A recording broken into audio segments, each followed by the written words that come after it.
Rajya Sabha TV का ये बेहद ख़ास प्रोग्राम है गुफ्तगू, और गुफ्तगू में आज हैं हमारे साथ वेटरन एक्टिंग गुरु रोशन तनेजा।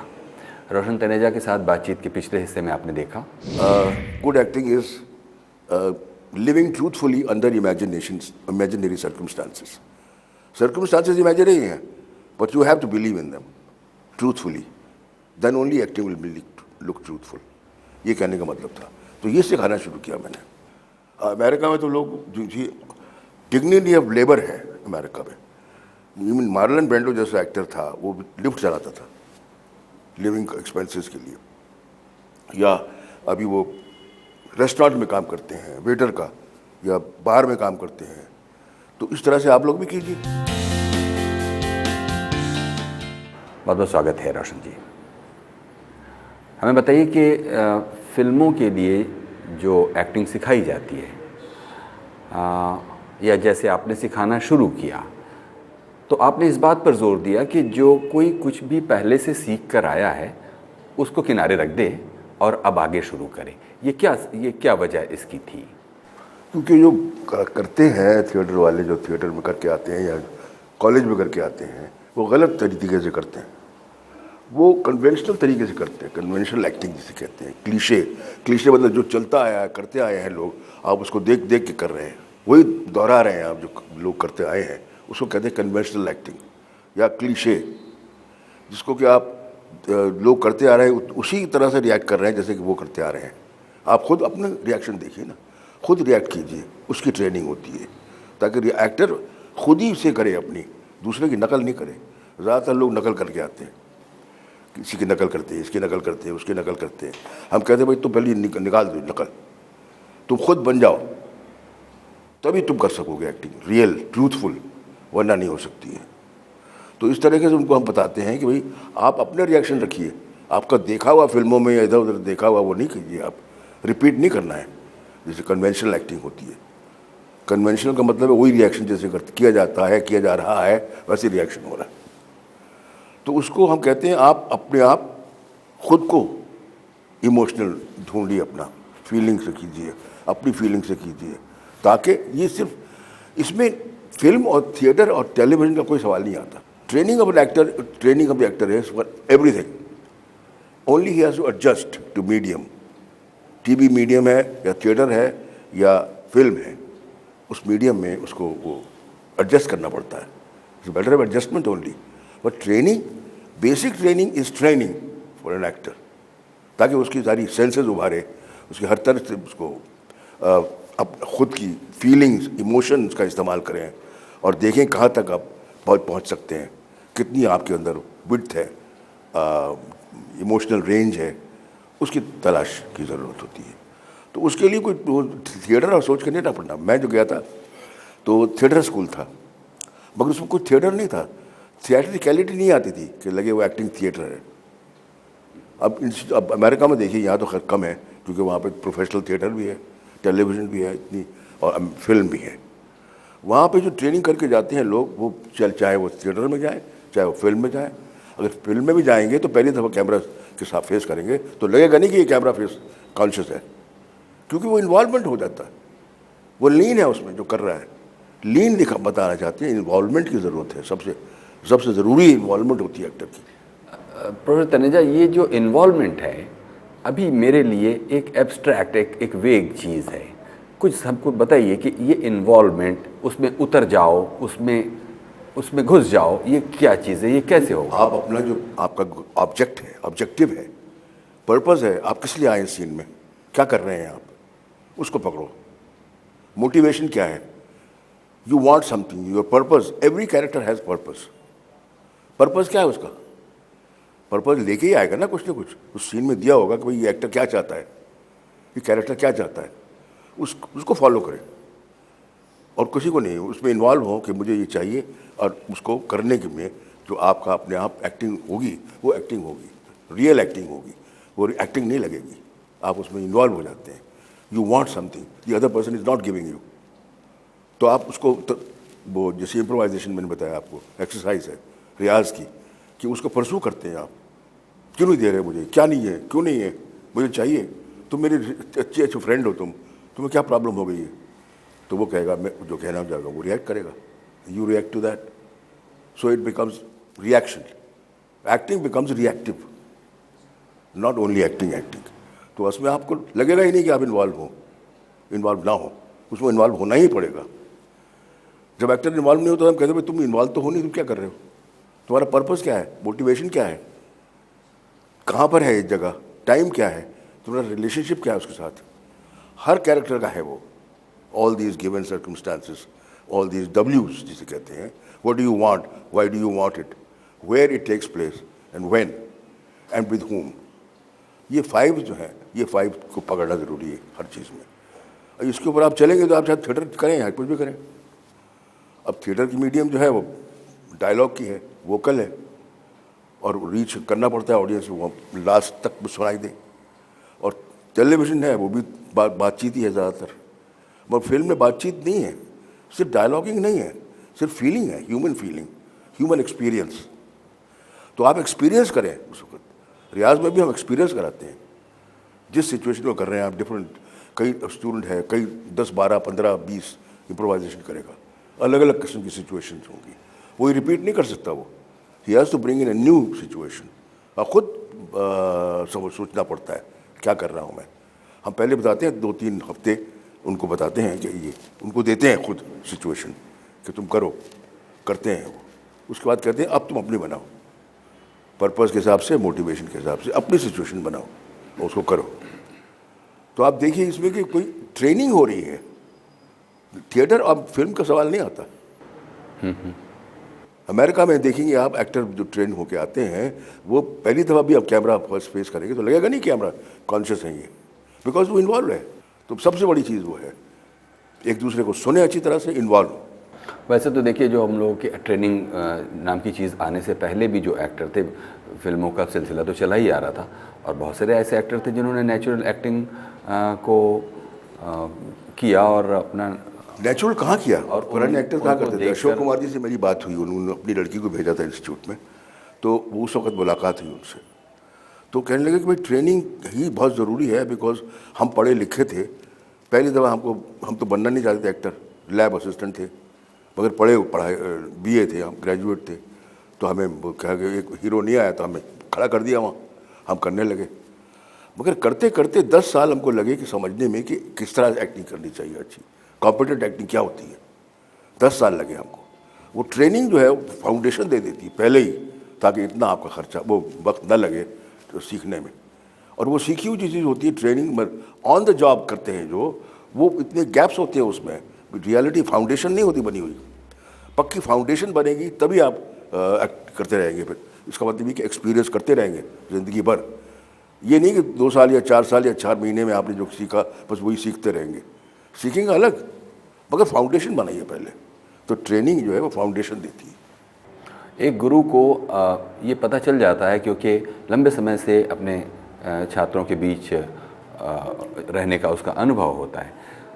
एक गुरु ये बता सकता है कि ये जो छात्र आया वो कितनी लंबी रेस का घोड़ा है। ये तो अब आपको अनुभव हो ही चुका है।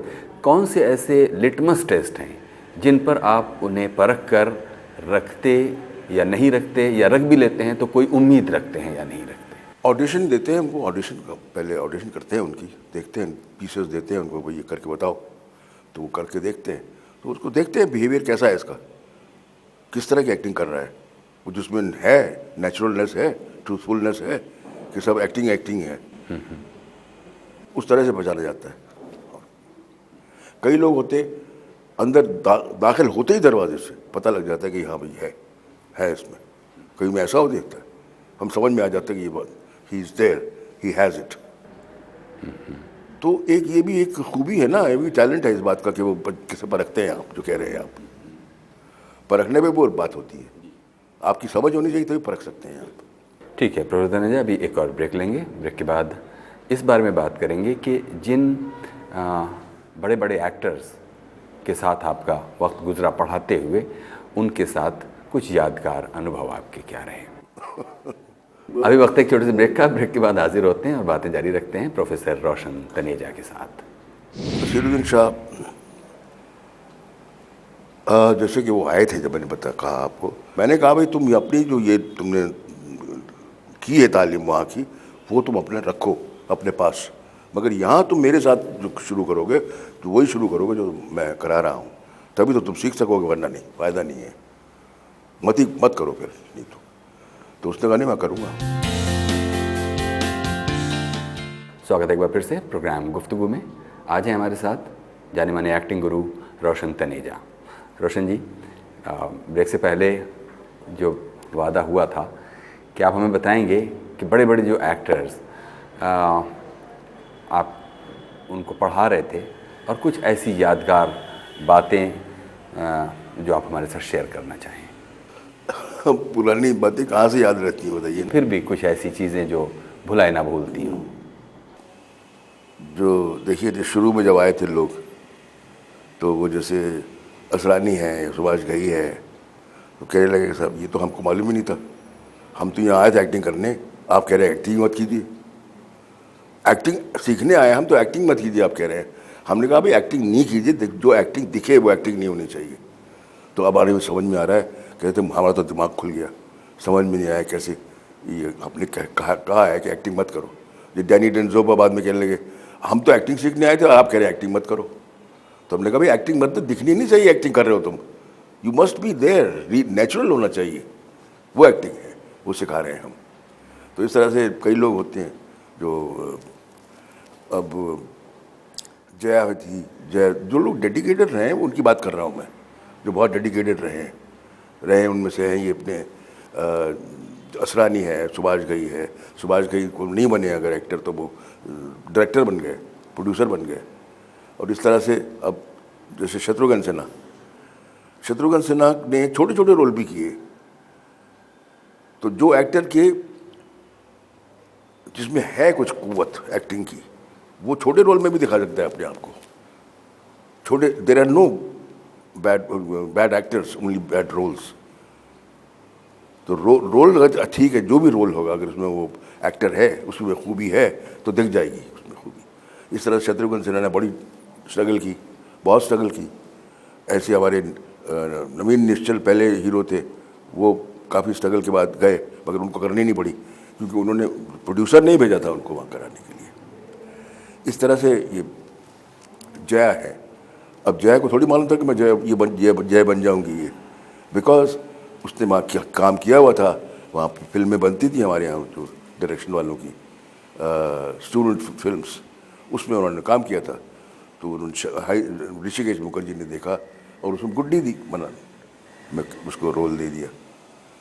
और उससे पहले एक प्रोड्यूसर आए थे, वो बनाना चाहते हैं, भुवन शोम, एक अपने मशहूर डायरेक्टर हैं कलकत्ता के, मृणाल सेन, वो बनाना चाहते थे, भुवन शोम बना रहे थे। तो वो आए, तो जया का अभी 1 साल हुआ था और समर ब्रेक था 2 साल के बीच में, 1 साल और 2 साल के बीच में। तो कहने लगे कि समर ब्रेक में हम ये इनको ले लेते हैं और फिल्म वो इतनी बन जाएगी 2 महीने में। तो हमने कहा भाई नहीं, हमारी सिस्टम ही नहीं है ये, या तो स्टूडेंट रहे पूरा 2 साल करे, और अगर नहीं करना चाहता तो चले जाए, फिर वापस नहीं हम लेंगे उसको, चाहे वो समर ब्रेक में हो चाहे किसी में हो।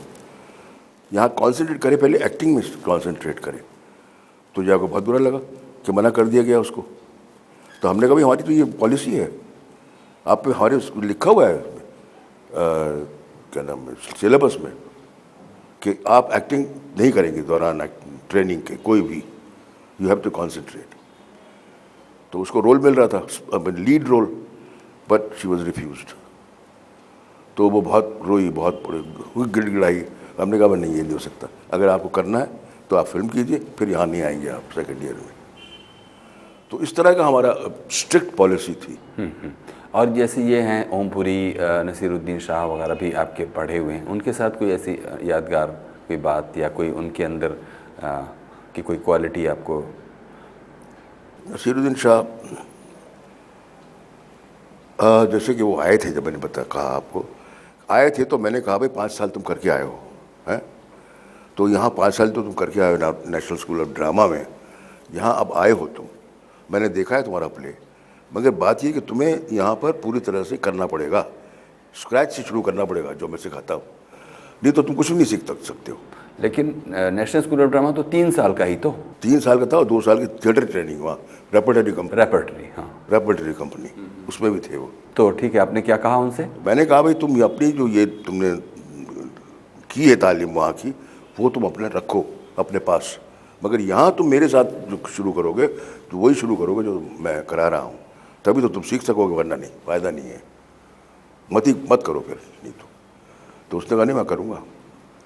और वो करते रहे, बाकायदा स्क्रैच से शुरू किया उन्होंने। बल्कि वही चीज़ जाके NSD में भी सिखाते थे, बाद में वो जाते थे कभी गेस्ट के लेक्चर होके, तो वहाँ उनको बताते थे ये एक्शन प्रॉब्लम के बारे में। और उनके फादर ने मुझे ख़त लिखा कि ये कब क्या बुढ़ा हो जाएगा तब एक्टर बनेगा क्या, 5 साल वहाँ करके आया है और यहाँ 2 साल कर रहा है। किनके फादर ने?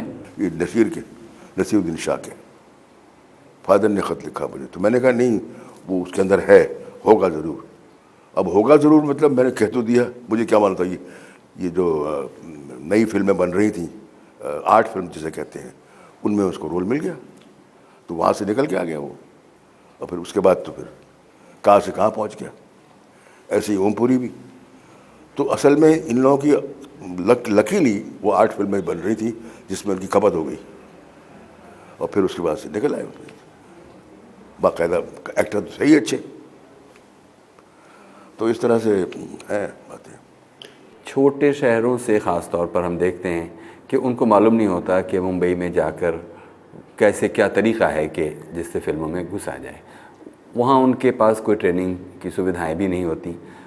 बहुत कहानियाँ हम ऐसे सुनते आए कि लोग थैला उठाया और मुंबई आ गए और स्ट्रगल कर रहे हैं या इस ख्वाब में जी रहे हैं। क्योंकि आप लंबे समय से इस तरह का एक्टिंग इंस्टीट्यूट चला रहे हैं और एक्टिंग पढ़ा रहे हैं, सबसे ज़्यादा ये तजुर्बा आपके पास होगा कि कैसे वो ख्वाब लेकर आते हैं, और क्योंकि उनके अंदर वो सब्सटेंस नहीं होता, वो आखिरकार हार जाने, टूट जाने पर मजबूर होते हैं। क्या इस पर आपका टेक है इस मुद्दे पर? नहीं, बहुत सी ज़िंदगियाँ ख़राब हुई इस तरह से कि आ गए और फिर वो कुछ हुआ नहीं, फिर यही रह गए और कुछ से कुछ बन गए, ऐसे भी लोग हैं। मगर ज़्यादातर आजकल जो आ रहे हैं लोग, वो ये है कि उनके पास कंसंट्रेशन स्पैन नहीं है ज़्यादा, बस इतना ही कर सकते हैं, इतना ही दिमाग लगा सकते हैं, ज़्यादा नहीं। तो वो चीज़ जो है उसकी वजह से आजकल बन नहीं रहे। अब देखिए ना, हमारे तो कितने अब तक कितने स्टार्स बने हैं, बहुत हैं एक्टर बने हैं, मगर आजकल नहीं बन रहे इतनी जल्दी, बिकॉज वो आजकल वो डेडिकेशन नहीं है, लगन नहीं है, जिसकी वजह से बनते नहीं हैं। तो मैं उनसे कहता हूँ कि भाई जो अगर आपको करना है, लगन के साथ करना है तो ही आइए, वरना मत आइए। कह दो नहीं साहब बड़ी लगन है, हम करेंगे, क्यों नहीं करेंगे, मगर फिर वो नहीं निभाते उस बात को। सॉरी, अफोर्ड ये है, सैड पार्ट ये है। असल में करने को तो समझ लेते हैं, फिर जब करने लगते हैं देखते हैं कि भाई तो बड़ा काम है, इसमें मेहनत करनी पड़ेगी, तो फिर उनसे नहीं होता। इसलिए आजकल के लोग इस तरह से आ रहे हैं। देखिए प्रोफेसर तनेजा के ये भी होता है कि सिखाना, सीखने का भी एक दूसरा नाम है। जब भी आप किसी को कुछ सिखा रहे होते हैं, खुद भी कुछ नया सीख रहे होते हैं। बिल्कुल। इस सिलसिले में आपका क्या अनुभव है, इसको हम ब्रेक के बाद डिस्कस करेंगे। अभी वक्त है छोटे से ब्रेक का। ब्रेक के बाद हाजिर होते हैं और बातें जारी रखते हैं प्रोफेसर रोशन तनेजा के साथ। मेथड है उससे ये है कि आपको गुड एक्टर एक बैड स्क्रिप्ट को भी अच्छी तरह से निभा सकता है, कर सकता है। एक बैड स्क्रिप्ट हो अगर, उसमें भी अपना एक बिलीवेबिलिटी ला सकता है, विश्वसनीय बना सकता है। ये कहने का मतलब है, जो रियल लगे, जो ट्रूथफुल एक्टिंग लगे वो अच्छी है, और जो बिल्कुल फॉल्स लगे, फ्रॉडुलेंट लगे, वो फ्रॉड है, दैट नकली है वो। तो नकली असली की पहचान तो हो ही जाती है। स्वागत है एक बार फिर से प्रोग्राम गुफ्तगू में। आज है हमारे साथ एक्टिंग गुरु रोशन तनेजा। सिखाते हुए ऐसा तो हो नहीं सकता कि आदमी ज़िंदगी भर सिखाता ही रहे और सीखे नहीं, वो एक वाइस वर्सा भी मसला है। ऐसी कौन सी चीज़ें आपने सिखाते हुए सीखी? सिखाते हुए सीखी इस तरीके से कि सिखाना नहीं कि सीखना कभी ख़त्म नहीं होता, होना नहीं चाहिए, हमेशा आप सीखते ही रहेंगे। मैं अपने स्टूडेंट से भी सीखता हूँ। कई दफ़ा कोई चीज़ करते हैं वो, तो मैं कहता हूँ हाँ ये इस तरीके से अच्छा किया उसने, अच्छा किया तुमने, ये ठीक हुआ, ये ठीक नहीं हुआ। ये तुम बताया भी नहीं था, मुझे मालूम था कैसे किया, ये स्टूडेंट ने मुझे सिखाया। तो इस तरह से भी सीखते उसी तरह से है। और बाकी तो खैर आप तजुर्बा करते रहते, तजुर्बे से तो सीखते ही रहते हैं हमेशा। तो जैसे अलिया कज़ान का नाम मैं बता रहा हूँ, बहुत मशहूर डायरेक्टर रहे हैं, और उन्होंने मार्लन ब्रैंडो जैसे एक्टर्स को भी किया है। जैसे कि उन्होंने on the border front film थी एक, उसमें उन्होंने किया। तो वो ब्रैंडो इतना टैलेंटेड एक्टर था, इतना मतलब सीखा हुआ भी था उसने मेथड ट्रेनिंग, कि उसको जो वो करता था उसको वो देखते थे कि ये कैसे कर रहा है। तो वही चीज़ मैं भी देखता हूँ कि इसने कैसे की। तुमने पहले कोई इसको स्पॉन्टेनियसली हुआ या तुमने सोचा था ये? तो स्पॉन्टेनियसली कैसे हुआ, क्यों हुआ, वो डिस्कस करते हैं, एनालाइज करते हैं। उस तरीके से सीखना मुझे भी सीखना आ जाता है, करते करते, देखते देखते। स्टूडेंट्स नहीं, कि स्टूडेंट कई बहुत अच्छे अच्छे होते हैं जो सिखा जाते हैं आपको कि हाँ, अरे हाँ मैं ये ठीक नहीं कर रहा था, ये ठीक कह रहा है, इस तरह से होनी चाहिए। वैसे अगर देखें, एक टीचिंग के अपने पूरे अनुभव के आधार पर उसको एक अगर रेफरेंस में रखें अपने पूरे टीचिंग स्पैन को, किस तरह के स्टूडेंट्स बनाने का या वैसा ख्वाब था, लेकिन फिर आप देखते हैं कि थोड़े से ही ऐसे स्टूडेंट्स वो बन पाए जो हमारे इंटरनेशनल स्टैंडर्ड्स पर कहीं आते हैं, थोड़े से उंगली पर गिने जा सकने वाले। बाकी लोग इस पूरी फंक्शनल कला में कुछ कलपुर्जों जैसा काम कर रहे हैं, और एक कार्डबोर्ड कैरेक्टर से ज़्यादा उनकी अहमियत नहीं है। वो फ्रेम में सिर्फ उतनी देर के लिए सजावट के लिए आते हैं और चले जाते हैं, और वो कहीं वैसा कुछ रजिस्टर नहीं कर पाते जो आप शायद उन्हें सिखाकर उम्मीद करते थे। अगर इसको बहुत सीधी तौर पर कहूँ तो ये कि आपके सिखाए हुए ज़्यादातर जो स्टूडेंट्स हैं, और वो आपके सिखाए की गलती शायद नहीं, बल्कि जो बाज़ार में काम की मांग है उसमें जल्दी जल्दी करो में वो ठहराव और वो असर वो पैदा नहीं कर पाते। एक काम चलाऊ कार्डबोर्ड आत्मा विहीन चरित्र पर्दे पर पेश करके निकल जाते हैं। बात ये, हम उनको बताते हैं कि ये जो मेथड है आप सीख रहे हैं यहाँ पर, आप वहाँ फिल्मों में जाएंगे तो आपको जो करना पड़ेगा वो तो डायरेक्टर बताएगा या प्रोड्यूसर बताएगा, राइटर की जो लिखा है वही करना पड़ेगा। मगर उसको आपको ठीक करने के लिए अगर आप अच्छी तरह से कर पाएंगे, ये ट्रेनिंग यहाँ पे लेंगे, तो आप उसको थोड़ा सा अच्छे बना सकते हैं। उसी डायलॉग को अच्छा कर सकते हैं, जो डायलॉग अच्छा नहीं है या डायरेक्शन अच्छी नहीं है उसको अच्छा बना सकते हैं आप अपनी उससे टैलेंट से। तो इसलिए उस चीज़ का मद्देनज़र रखते हुए आप जाएंगे इंडस्ट्री में। आप रेवोल्यूशनाइज नहीं ला सकते, रेवोल्यूशन नहीं ला सकते, मगर आप थोड़ा थोड़ा करके अच्छी तरह से करके लोगों को समझा सकते हैं कि भाई ये अच्छा होता है, ताकि उनको समझ में आए। और अगर आप कहेंगे साहब नहीं मैं तो यही करूँगा, तो फिर आप या तो घर बैठिए या फिर कमाइए नहीं। अगर आपको रोटी रोजी करनी है तो आपको सीखना पड़ेगा उनसे। तो इस तरह से हमारी इंडस्ट्री में जाके लोग फिर वही का एग्जैक्टली तो नहीं कर सकते, क्योंकि वो कर नहीं पाते हैं, करने नहीं देते हैं उनको, मगर कुछ तो थोड़ा बहुत ला सकते हैं, प्रोग्रेस ला सकते हैं, ये सिखाते हैं उनको हम। तो ये मेथड है, उससे ये है कि आपको गुड एक्टर एक बैड स्क्रिप्ट को भी अच्छी तरह से निभा सकता है, कर सकता है। एक बैड स्क्रिप्ट हो अगर, उसमें भी अपना एक बिलीवेबिलिटी ला सकता है, विश्वसनीय बना सकता है, ये कहने का मतलब है। ठीक है, तो इस तरह से गुड एक्टर और बैड एक्टर में अगर एक बहुत बुनियादी फ़र्क देखें तो कौन सी ऐसी चीज़ है जो एक तो हुआ कि आपने उसका जो असर लिया अपने ऊपर, जो कुछ इम्पैक्ट हुआ, उससे आपने उसे जज किया ये अच्छा ये बुरा, लेकिन अच्छे और बुरे की एक टीचर के तौर पर आपकी क्या परिभाषा है कि ये एक्टिंग अच्छा किया इसने? जो रियल लगे, जो ट्रूथफुल एक्टिंग लगे वो अच्छी है, और जो बिल्कुल फॉल्स लगे, फ्रॉडुलेंट लगे, वो फ्रॉड है, वैसे नकली है वो। तो नकली असली की पहचान तो हो ही जाती है, करानी पड़ती है उनको, ये तो तुम कर रहे हो ये फॉल्स है, ये नहीं ठीक है, इसको ट्रूथफुली करो, तुम इस तरह से अच्छी तरह से करो, समझ के साथ करो, नेचुरल करो, रियल करो, ये उनको बताना पड़ता है। और जो चीज़ें कन्वेंशनल होती आई हैं वही का वही करना है। अगर गुस्सा करना है तो गुस्से को यूँ करो, या इसको ये करो, या रोना है तो फिर रोना यूँ करो, ये सब नहीं है। ये तो मास्क वो है, मतलब मास्क हैं, तो ये चढ़ा लिया मास्क, जब यो चढ़ा लिया, ये बात नहीं। वो अंदर से जो आपकी निकलती है, जो आप फीलिंग करते हैं, वो रियल बनाओ। उनको रियल बनाने की ज़रूरत है, उनको रियल करने की ज़रूरत है, तो अपने आप एक्टिंग अच्छी होगी। भाभी बीमार है, मुझे सब कुछ करना पड़ा, तो क्या हुआ? इसकी फिक्र आप क्यों करेंगी? मुझे सजा दीजिए, जो कुछ भी हो। मैंने डिसिप्लिन तोड़ा है, इट्स वेरी बैड, बहुत बुरा है। आई एम सॉरी कुसुम, मुझे ये सब पता नहीं था। गो टू योर क्लास, जाओ अपनी क्लास में जाओ। Thank you teacher. Bad acting लोग समझते हैं, जो कन्वेंशनल एक्टिंग है उसको बहुत लोग अप्रिशिएट करते हैं एक्चुअली। और वो ट्रूथफुल एक्टिंग क्योंकि दिखती नहीं उनको, ट्रूथफुल कौन सी चीज़ होती है, जब दिखती है तो लगता है कि भाई हाँ यार ये कुछ ख़ास बात है, ये कुछ ख़ास बात है, तो इफ़ेक्ट करती है उनको। और बिल्कुल आखिर में आपसे पूछेंगे प्रोफेसर तनेजा कि ये जो इतना लंबा अरसा, आधी सदी से भी ज़्यादा का वक्त आपका पढ़ाते हुए गुज़रा, एक्टिंग सिखाते हुए गुज़रा, ट्रेनिंग करते हुए गुज़रा, उसमें कोई विकास होता जा रहा है, उस शौक़ में बढ़ावा, इजाफ़ा होता जा रहा है, या अब वो एक काम की तरह किया जाने वाला काम बच रह गया है?